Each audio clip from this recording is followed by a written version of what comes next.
Face à la guerre injuste que le Rwanda lui fait, la RDC vit en ce moment un phénomène extraordinaire parce que je crois que le déferlement d'indignation auquel on assiste est pratiquement sans précédent. Bien sûr, la RDC n'en est pas à sa première agression venant du même voisin.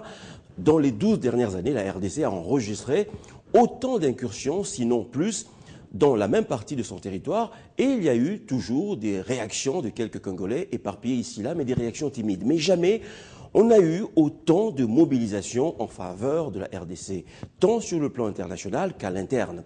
Les condamnations de la communauté internationale, on le sait, et même les sanctions économiques prises par certains pays sont l'œuvre et de la diplomatie congolaise et d'une partie de l'opposition qui a joué un rôle appréciable pour obtenir la publication du dernier rapport des Nations Unies, celui qui a indexé le Rwanda dans l'insécurité à l'Est.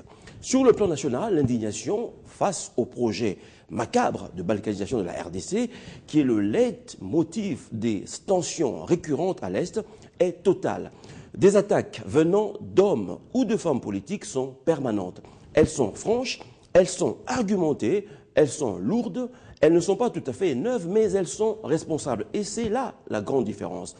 Quand vous regardez les couvertures des quotidiens nationaux, quand vous écoutez des débats à la radio et à la télévision, les critiques face à l'appétit gargantuesque du Rwanda de s'emparer des minerais du Congo, ces critiques, ce n'est pas qu'elles fusent, c'est qu'elles explosent littéralement.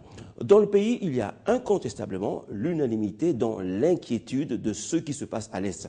Unanimité des confessions religieuses avec des initiatives originales et pertinentes à chaque fois. Unanimité dans la société civile, unanimité dans les médias avec en prime l'entrée en jeu de leurs régulateurs, à savoir le CESAC, Conseil supérieur de l'audiovisuel et de la communication, qui vient de recommander aux médias d'éviter de faire des émissions à téléphone ouvert, et ce, on le sait, par souci de responsabilité et surtout pour ne pas tomber dans le piège de l'agresseur.